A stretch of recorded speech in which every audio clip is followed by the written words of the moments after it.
Real quick, before we get into the show, I wanted to share a new service called Getita that Ken and I have been using that has made us over $10,000 in Amazon reimbursements. The service requires no monthly subscription, and Getita collects a small percentage of the money they recover for you. It takes less than 5 minutes to set up and works on all Amazon marketplaces. Go to Getita.com, Getida, and enter promo code FTM400. That's FTM for Firing the Man 400 to get your first $400 in reimbursements commission free. How much money does Amazon owe you? Welcome everyone to the Firing the Man podcast, a show for anyone who wants to be their own boss. If you sit in a cubicle every day and know you are capable of more, then join us. This show will help you build a business and grow your passive income streams in just a few short hours per day. And now your hosts, serial entrepreneurs David Schomer and Ken Wilson.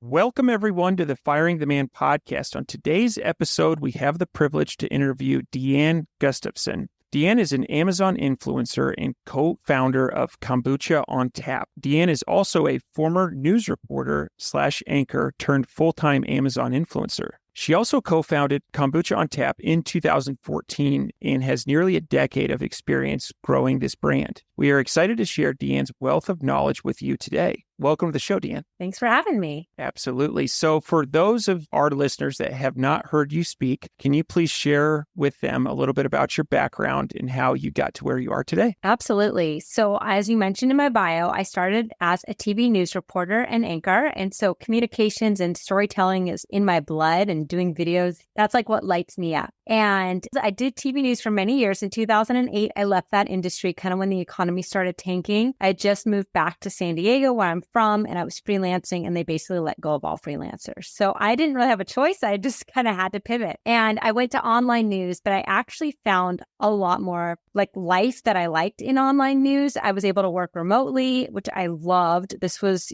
back before remote was like the cool thing. And I was getting really burnt out as a journalist on negative news. I had actually become desensitized to death, and I had kind of a life-changing story that we can share another day because it's kind of long. But basically, I had like a wake-up call that made me realize like I was not the person I wanted to be. Like I was excited for people to be dead, and that's not a good thing to be. So I really left that world and kind of decided to focus on positive stories and positive news, and still did the news for many years in the online space. And then in 2013, I had met my boyfriend, who's now my husband, and we were on a business trip in Bend, Oregon, where I used to be a news anchor, and we just saw kombucha on tap everywhere, and he never had it. So I just kept making him drink it. And I said, hey, nobody's doing this on tap in Southern California. Like, this is the market for it, healthy people. So we just realized there was this window of opportunity, and we took it, and we launched our company knowing nothing about being beverage distributors or kegs or anything like that. And then that was like, almost 10 years ago, nine and a half years ago now that we launched that. So then I did that with him. We grew that company really fast. And then I just started feeling like part of me was missing. I wasn't doing the videos. I never dreamed of being a beverage distributor. That was never my long-term goal in life. And he was super happy, but I was getting really stressed, and I was doing a lot of admin, which just kind of stuck to my soul. And then I started live selling for a fashion boutique locally, which was fun because it was like doing the live part of TV news that I love, but instead of covering a homicide, I was just trying on clothes. And so that was fun. And then I started just looking, how can I get better at live selling? And I found Amazon had a live program. So I applied to that. That was about the end of 2020, and I got in and I did an Amazon live, and I made like 25 cents. What is the point of this? But I thought, don't give up yet. Maybe your first one was just rough. I don't know. So I did it again, and I made like 50 cents. And I just thought, well, this is just kind of a waste of my time. So I tucked the program away. I didn't touch it for about 2 years. January 2022, I started joining these Facebook groups for Amazon influencers, and everyone was talking about shoppable videos. And I was like, what's that? So once I learned that you could do these videos that are like product reviews and make money that way, I started doing that. And it was like instantly money was hitting my account. And then I went all in. So I've been doing that full time now for 1.5 years, and I love it. In addition, I still live sell once a week at a fashion boutique. I do UGC content. I kind of have a few different things that I'm involved in. And then of course, I also do a little bit with Kombucha on Tap. So that's kind of like my background in a nutshell. That's really cool. Thanks for sharing your story. And I think it's awesome how you said earlier in the interview that you kind of light up when you get on screen in your video, and it's kind of like your wheelhouse. And so you've kind of went back to that. Now you've kind of found that in the e-commerce space with Amazon Live. So that's really cool. So can you share with the audience, like at a high level, what is an Amazon influencer? Like, what are they? And how do they make money? Like how does it all, you mentioned 25 cents, 50 cents, and now it's hitting your account. Like how does that work? Absolutely. So the Amazon Influencer Program is through Amazon. You apply to get in, and they kind of change the requirements all the time. We don't know what their requirements are, so there's not like a set in stone, do this and you get in. But anyone can apply, and you can see if you get in or not. And then there's two things. So there's Amazon Influencer and there's Amazon Associate. Amazon Associate, pretty much anyone can do if you have a website. You could make a website tomorrow and get into that. That's where you share your link on social media, and you get commission if people buy from your link. And actually, you get a higher commission than you do as an Amazon influencer. The Amazon influencer allows you to have your videos on Amazon earning commission for people that are there to shop. So they'll see the product I'm reviewing, and if they watch my video either 30 seconds or more, or the whole thing if it's under 30 seconds, and then they buy, I get commission that way. Okay. And so it's on the Amazon app, I guess, as they're shopping, there'll be videos or yes, the app. And one thing to know is Amazon changes constantly. I'm sure you guys are very used to that as sellers. So for a while we're shown on the app, and then we're not shown on the app. So we kind of have to be really ready to just like roll with it. And sometimes your commissions are great, and sometimes you're like, oh my gosh, are my videos even being seen? Like, where are they? Gotcha. Yeah. And so one last question, then I'll kick it over to David. Is there a way to search products? So for sellers, like, if we're selling certain products, okay, two questions. One, how do we connect with influencers to get our products promoted? And two, if let's say every once in a while we'll have a massive spike in sales that we can't figure out why, and we're like, maybe it was an influencer. Is there a way for sellers to like look at all the influencers and see if they've promoted their product? Yeah, I wish it was like that simple, right? Ladex, where you could just be like, this is who I'm looking for. It's kind of like a treasure hunt to find us. And when you get those spikes, yeah, you would maybe be able to see if a video was in the place, an influencer video, but if they shared it on their social media, it would be really hard to track it back to who you could give a nice tip to. But one way a lot of people find me, and it's mostly brands in China, but they'll see me on their competitors' page. So let's say I reviewed the Roomba, they have an off-brand Roomba, then they reach out to me and give me see if I want to do their product. Okay, sounds good. So you could look for your if it's on your competitors, they have influencers and you love that style of video, that's one way to do it. Yeah, I wish it was easier. I mean, if you guys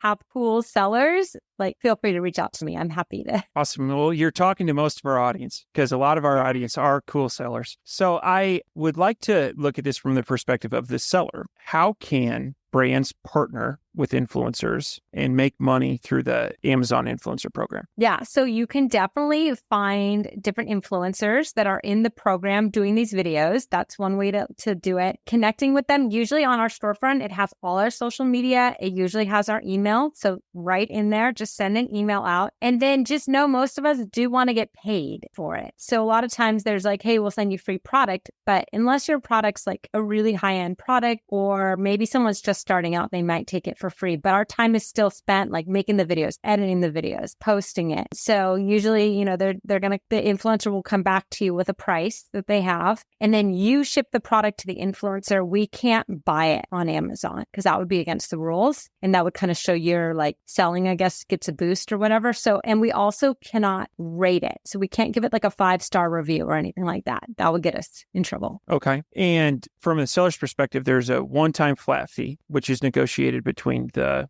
Amazon seller and the influencer. And then that video presumably would go up on the product detail page. And then is there any other expense or any other obligation of the Amazon seller moving forward? So then after that, the only thing is if you ever want to like use the rights to that video, you also could negotiate that. But what you don't want to do is just take that influencer video, download it, and then use it as your own, because it is copyrighted by that influencer. And a lot of sellers kind of don't know. Either they don't know or they think it's like a gray area, but it really is theft of our videos, and it hurts us a lot. We actually end up just filing a report with Amazon and do a copyright strike, which I can't imagine is good for a seller as well. So no. Yeah. So if you do love that video and you're like, hey, I would love to put this on my website, ask the influencer what the price would be for that. And you always could negotiate that up front too and say, how much would it cost if, we want to use your video?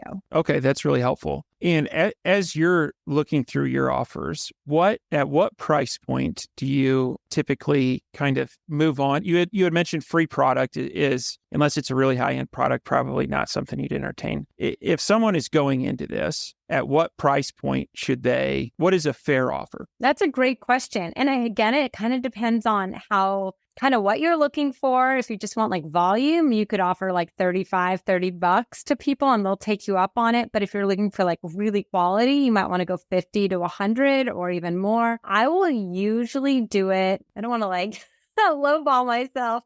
But usually I put out in my form letter 100, right? So it's just like a flat rate. But if it's something that I know I could do fast, like you're sending me a shirt, like fashion videos, I can put a try on video and do that pretty fast. I'll do that for 50. I'm not going to like usually charge the full 100. But if it's going to be a product where we got to install it and it's going to be a whole, hours, then we definitely have to charge for that time. And actually my husband does a lot of the install stuff, because I am awful at that. So he'll install ceiling fans and stuff like that. If I did it, it would take me like 3 weeks, but he can do that, and I'll film him doing it. Another follow-up question. This is good stuff. I'm sure all the sellers listening to this are kind of like, all right, what's next?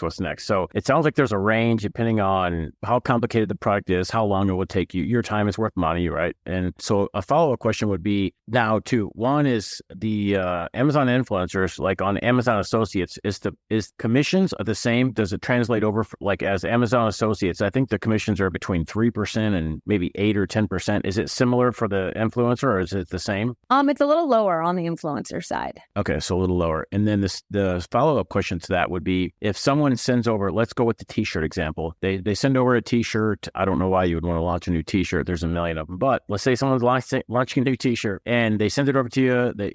They send you a $50 payment and you do a 5-minute video or whatever on the t-shirt unboxing. Yes, this t-shirt's awesome, blah, blah, blah. Post it. Now, how do you have like metrics that Amazon sends you and says, hey, your video reached 1,000 people or 5,000 shoppers and 10 of them purchased? Like, does it share metrics with you? And do you share that with the sellers? That's a great question. Okay, so first of all, I would never do a 5-minute video on a shirt. So lower expectations, everyone, at 30 seconds. That's a long video for a t-shirt. Yeah, 5-minute videos are reserved for things that are like really detailed or just... Okay, so 30 seconds? But okay. anyways, so how our metrics are not wonderful. I wish Amazon had better metrics for us. Like sometimes we can see how many views a video has gotten in 30 days and how long people are watching it for. And then we can see in our reports daily what's sold. So that's about all I know. I don't know, anything beyond that. So as far as sharing our data, usually I don't think we're supposed to really share our data with sellers. Some sellers do work something out where they give you like an extra commission per month and you can send them like your monthly sales. But I'm not sending them like how many views it gets or anything like that. It's just like a straight, like, this is how many were sold this month. It's hard to track. It's hard to know if does a video help your page rank higher? That's something that it might be helpful for, which in return is going to lead to more sales, but maybe not through that video per se. Because again, we only get the commission if people watch the full length of our video or as much as 30 seconds. So they could still buy the product, but we don't get the commission because they stopped at 25 seconds. So it's kind of hard to know, exactly how much it's helping. It's kind of what we call the halo effect, where you kind of do something and then it's kind of like you can't really trace it, but sales went up because the halo effect. And so, it sounds like it would be much better is if you could track it and translate that to sellers and say, look, my video produced X amount, and so you want to do it, then you can ramp up. If sellers knew that they're going to get an ROI on that investment, then they would do more of it. And so, Absolutely. sounds like Amazon has some work to do on their side to get some metrics. If they're listening, that'd be awesome. So we've talked a lot about the perspective of the sellers, and I would like to talk about from the perspective of the Amazon influencer. There may be some people listening that are saying, hey, I've got a full-time job. This sounds great. I'm comfortable in front of a camera, and this seems like maybe a way I could fire the man. So can you walk us through, like, from start to finish, what that looks like from the point in time where you have contact with the seller all the way through kind of submitting that video and washing your hands clean of this project? Yeah, absolutely. And one thing, to be an Amazon influencer, you don't have to work with any sellers. You could just review things in your home or buy things. So you don't have to be sent anything. And if you do get sent something, I always disclose that in my videos that I was sent it. But yeah, you don't actually have to work with anyone. But from the point of when I do work with people, usually my emails are blowing up. I'm West Coast. So like 11 p.m. to 12 p.m., which I happen to be up because I'm a night owl. So I'll be responding to emails. And then we reconnect our conversation in the mornings because they're on China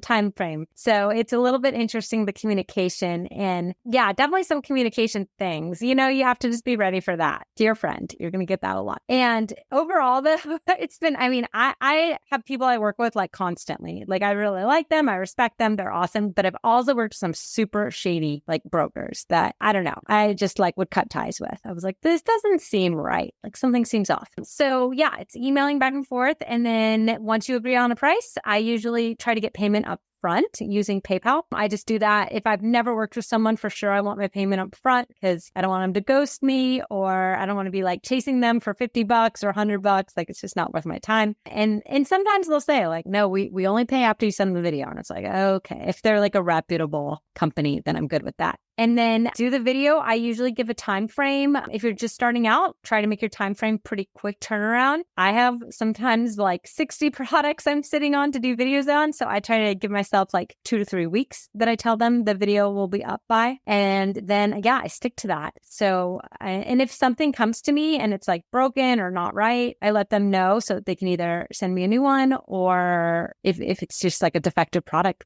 we'll kill it. You know, I won't do a bad review. I'm not there to like trash them. I'm just going to say, okay, you know, pay me for my time and I'm out. And in terms from a money standpoint, is if you look at your overall cash generated, is a bulk of that cash generated from the upfront payments or from the commissions by Amazon? What does that split look like? Yeah, definitely Amazon commissions are my number one. And then number two would be the payments upfront. And it kind of depends on how much I want to hustle too, because it does take time to shoot these. So, you know, if I want to take on everything and anything, then I can hustle and do that. But you also have to, you know, you're kind of not that you're working for someone, you're working for yourself, but you're working with the demands of other people now. So you have to make sure like your schedule is clear to get those videos done, because the last thing you want to do is like take on products and then not be able to get them done in a timely fashion. In that stream of cash flows after the fact, after you've submitted that video, how long do those last for? You know, we don't know. Amazon changes it on us all the time. So some of my videos from a year ago are still earning me money, and some just drop right off, but then they come back. Like it's so unknown, and kind of goes back to the metrics, how we don't have a ton of metrics. We really don't have a lot of like predictability of our cash flow. And then the last question, I'm going to kick it over to Ken. In terms of the deliverable, you had mentioned editing the video. What's the expectation there? What would be something you'd consider sloppy if you were to turn it in? And what is kind of the expectation when somebody is paying you for that video? Yeah. You know, it kind of depends. So if you're taking on some of the lower price things, the expectations are kind of low, I would say. So if I'm being paid only $30 to do something, let's say it's like my mug here, I can do this in like a one take shot, you know, just sitting down, talking about it, done. My editing then is just going to be trimming the beginning, trimming the end, and that's it. But I'm also, you know, I have years of experience, so I can do a one take shot, and I don't need to script it. I can just go.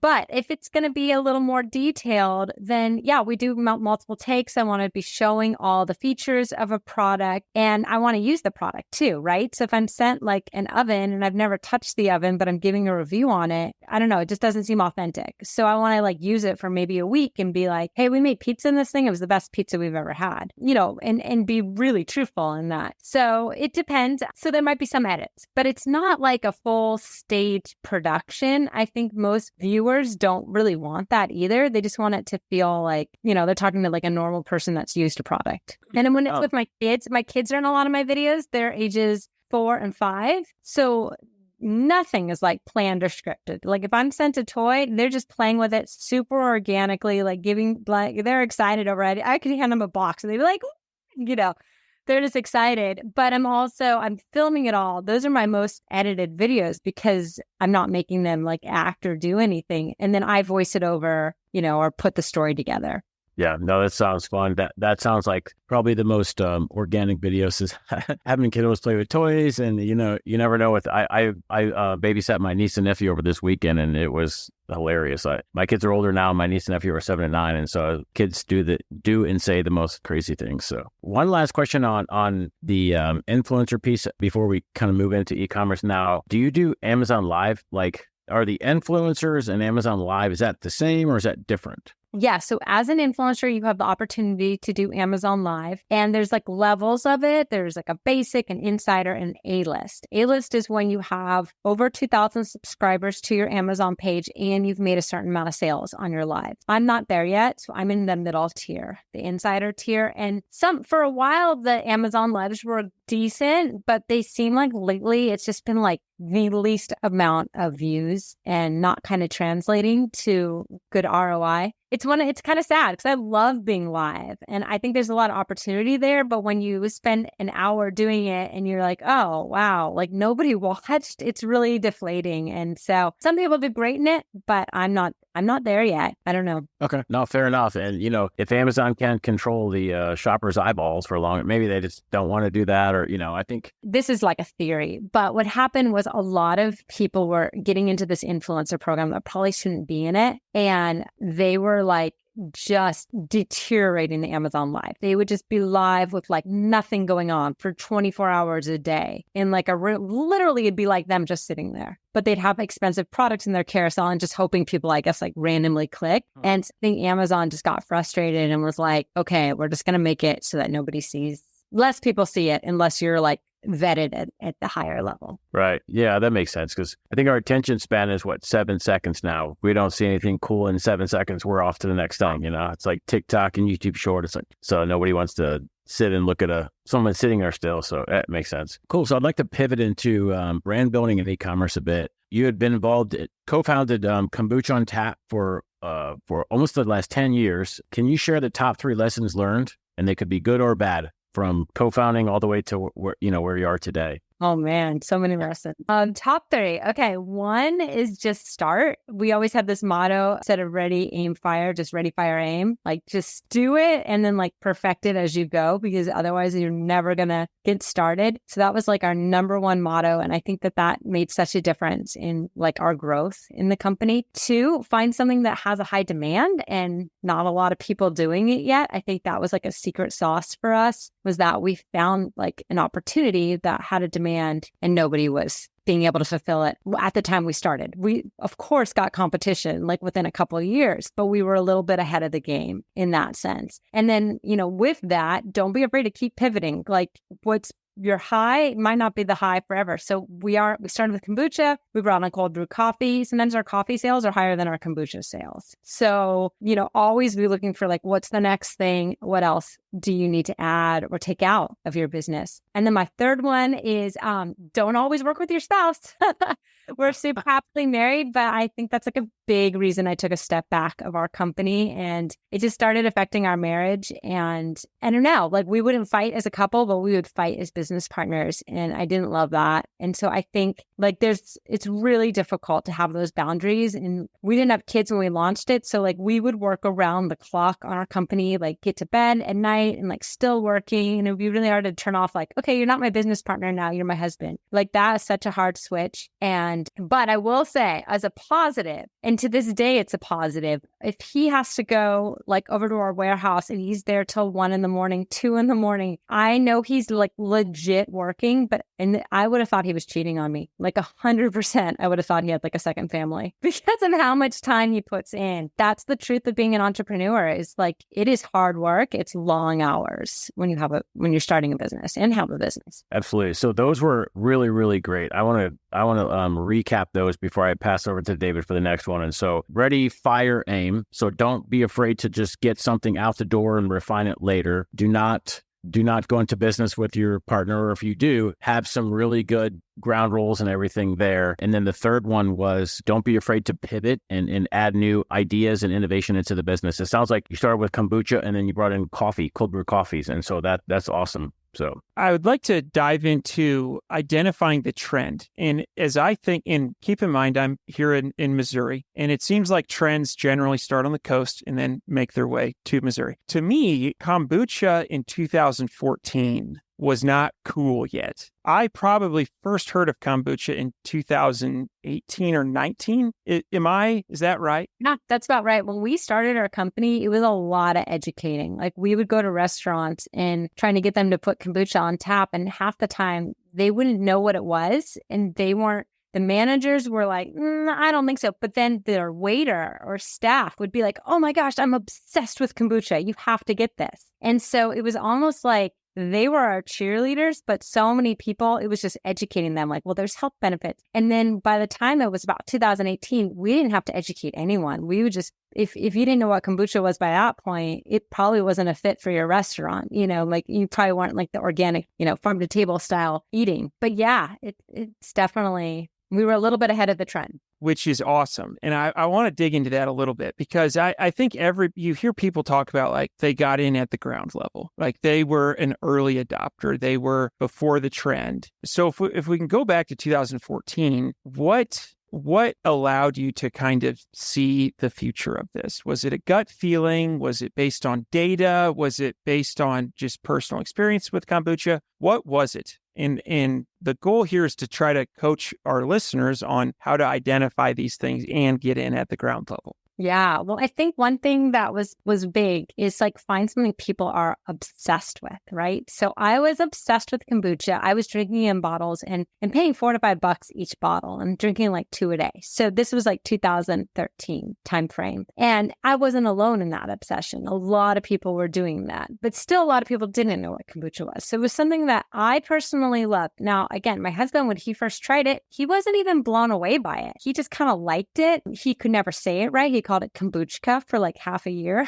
But he wanted to start a company that fit his healthy, active lifestyle. So he's like a mountain biker, triathlete, all that stuff. So that kind of fit his zone right there. So I feel like when you're looking for something, if it can fit into your lifestyle or like something you're passionate about, like we've had opportunities to do alcoholic kombucha, which I think would be really smart. That's like a market that kind of has a big, or had at least, an upward tick. But my husband doesn't drink alcohol. So it didn't align with his values. So we never took that on. So that's something to kind of think about, is like what aligns with your values, your lifestyle. And maybe if it's something like people are obsessed about, or they just, that like there's so many fans that's going to grow it and propel it. Those are a couple tips. I like that. I really like that. And that's helpful. Finding things that you are personally passionate about. That's something that usually when people start their e-commerce journey, that's the first thing that they need to do, is decide what they want to sell. And that's I think, really good advice and very helpful. So looking at the last 10 years, what were the top 3 initiatives that helped you grow your brand? So one of the things that helped us grow, we started literally like most companies in our garage, and we just reached out to different brands of kombucha and said, hey, can we distribute you in kegs? And there was a local brand who took a chance on us, and we started with her keg. Within a few months of doing that, we were reaching out to all the major brands and saying, hey, we're distributing. Would you like us to do this? And the nation's number one kombucha company called GT's Kombucha, Synergy Kombucha. It's probably the kombucha if you know kombucha, said, yeah, we need a distributor. We've been trying to do it ourselves. It's been a nightmare. So when they came on board, that gave us a lot of validity, and every brand wanted to work with us. It was like, oh, you're working with GTs. Like, we need to work with you. So that was a huge propelling thing. And we still work with GTs. We still work with a lot of the major brands and smaller local brands too. We work with a bunch of different brands. So that was huge for propelling us. Trying to think of a couple other things that propelled us. I think, yeah, like being on that wave of the trends, that was a big one. I guess two people that like worked around the clock on it that propelled us. This wasn't a side hustle. This was like an all in. And we did hire staff, but we were also really resourceful and scrappy. Like we started out renting cold storage space from a brewery. So we rented until like our kegs outnumbered their beer kegs. And they were like, okay, guys, you got to like fly out of the nest. Like you're done here. But we've always grown very organically. We didn't take huge salaries when we started. We actually didn't take a salary, I think, our first year, but just kind of put everything back into the company. And I think that propelled our growth a lot.